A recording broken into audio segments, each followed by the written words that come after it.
जयंत पाटलांनी राजीनामा देऊन निवडणूक लढवावी, त्यांच्या विरोधामध्ये मी निवडणूक लढायला तयार आहे असं म्हणत आमदार गोपीचंद पडळकर यांनी खुलं आव्हान दिले। दुसऱ्याच्या मतदारसंघात 40 ते 50 हजार मतांनी निवडून येणं शंकास्पद आहे असं म्हणत जयंत पाटलांनी अप्रत्यक्षपणे पडळकर यांच्यावर निशाणा साधला होता। म्हणून या देशात पहिल्यांदा सामान्य माणसं विचार करायला लागतात, त्याने हे निकाल लागतात, हे खरे आहेत का? 5-10 हजारांना इकडे तिकडे समजू शकतो, 40-40, 50-50, 60-60 हजारांना जो निवडून येणार नाही तो निवडून यायला लागला। विक्रांत दादा आपल्याला आश्चर्य वाटलं, एवढ्या वाटलं कसा, एवढ्या लोकप्रिय गावात स्वतःच्या गावात नाही किंवा सगळे।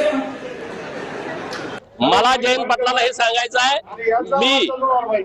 तुम्ही म्हणताय ना मी बाहेरच्या गावात आलो 40,000 मतांनी निवडून आलो। जयंत पाटलाला माझं आव्हान आहे, जयंत पाटलाचं प्रेम असणार म्हणजे जयंत पाटलाला ईश्वरपूर मान्य नाही, त्याला इस्लामपूर मान्य आहे, हा हिंदू विरोधी आहे।